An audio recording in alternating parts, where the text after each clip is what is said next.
We're back once again with the BeerNative Beer Review. My name is Steve Jaguar. Welcome. This is a weird one, again from Wildcard Brewery. Well, let's just dive straight on in.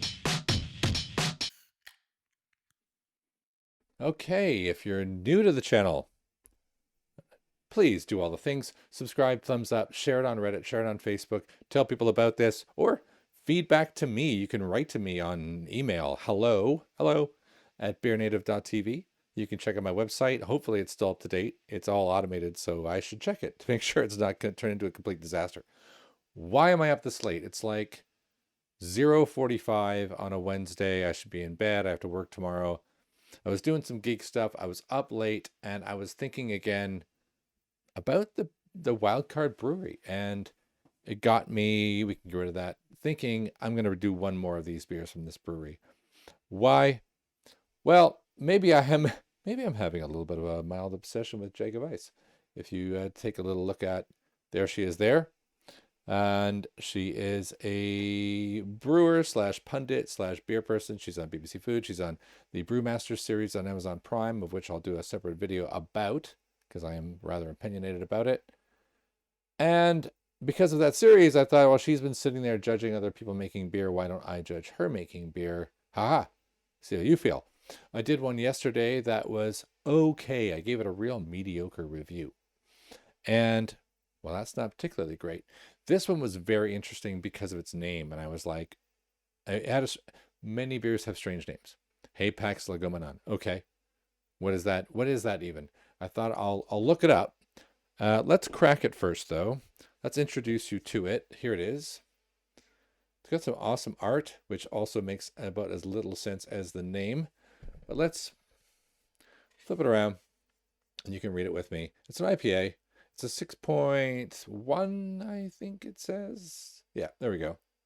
Hazy IPA, hot mash oats, wheat, pale barley with a sweet finish. Finished with, they have their own yeast, which I think is very smart for a brewer. Cryo Mosaic, which is interesting. Dorado and Azacca. Again, I'll be looking for maybe a little bit of dankness, a little bit of peach, a little bit of stone fruit. It's going to be interesting. I've never had a Cryo Mosaic before. You know, there are some people, there's some love-hate relationship with Mosaic, but it should be an interesting combination. Sometimes I think brewers just like go, well, I've never tried these before. Let's try them. And I do that. Maybe it's unique. And why do I think it might be unique? Well, let's crack this and pour it out, and then I'll tell you why I think it might be unique, or at least it should be unique. Oh, I got a little bit of not stone fruit. I got a little bit of kind of leather and lace. A little bit of funkiness straight out of the can, but let's not judge it for its canniness, right? That's not fair. I used to in my old ones. I used to always take a sip out of the can. So for posterity, let's do that now.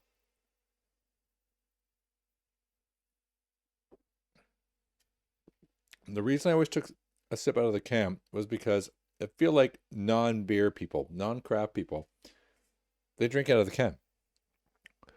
It's not fair to the beer or the brewers because they're just not getting, they're not getting the full hit. They're missing all the aromas. They're missing all the nose. Okay, this smells like Christmas wrapping paper. I have not done any wrapping right now. It's a very strange smell. Let's get back to it.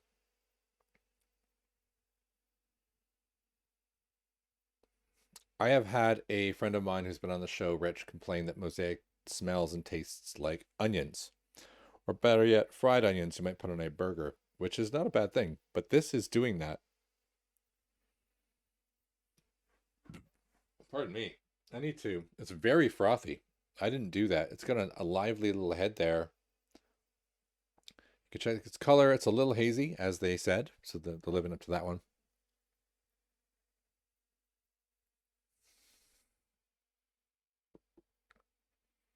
Very,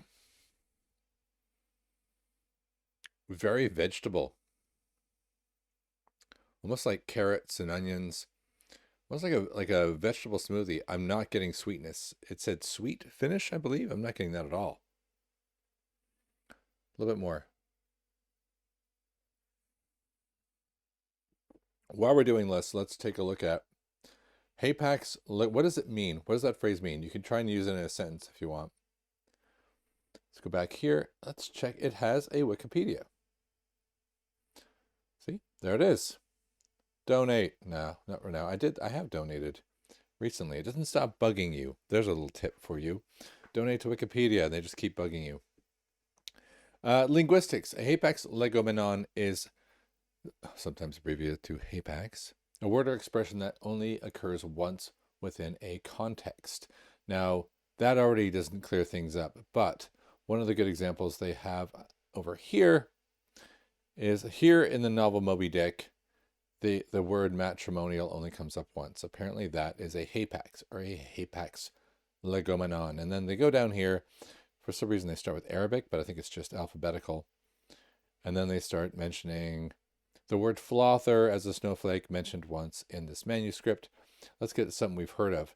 Hebenon, referred to in Shakespeare's Hamlet only once. So these are just weird phrases that, for some reason, are become a bit of a subject in a text or a body of work, yet some sort of almost counter reason only come up once in that work, which for some reason we have a word for that or an expression for that. So getting back to this, why is the beer called that? It makes me think like they're only going to make it once. And I seem to have one, and what, are they never going to make it again?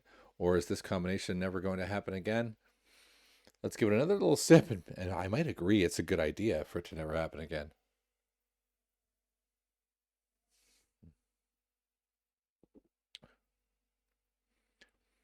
It actually kind of errs on the side of like a saison sour. It's got that, if it was a saison, if this is like something that Colonel made, and this was I have not reviewed a Colonel beer. I really should. I've got one in the fridge. If this was something they made and it was like, or wild beer, I might have been a little bit more in favor of it because it is vegetal.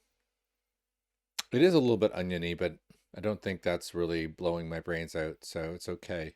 But it isn't Citra. It isn't Azacca.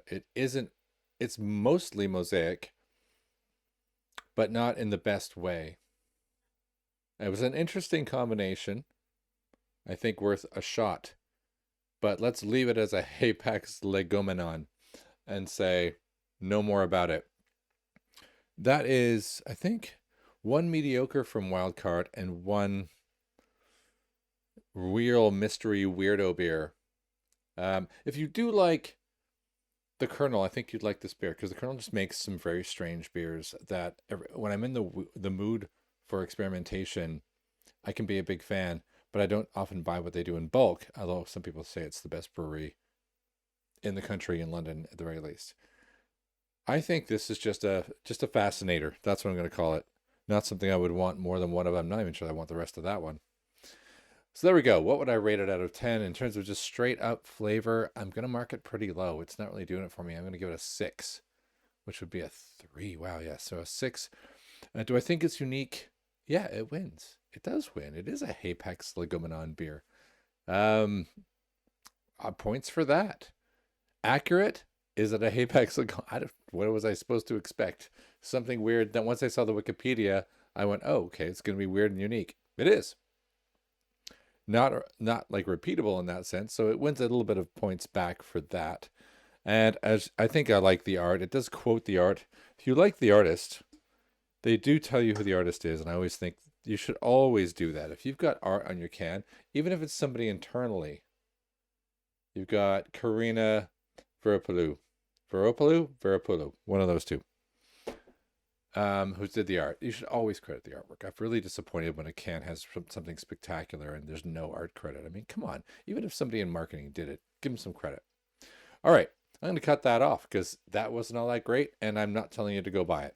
But I am telling you to go check out Wildcard. Something I didn't review was their small cans of just stock IPAs. I got a bunch of those, and they're good. You know, they're good stock fridge filler style beers. But so far, I haven't had a whole lot of luck with their experimentation. So I may have to go back at a later date. I think that'll be the last one I do from Wildcard for now, because I got so many cool ones coming up on the way to Christmas. So I will see you in a later episode. I'm going to sign off once again. My name is Steve Jaguar. This is BeerNative Beer Review, and I'll see you next time. Steve out.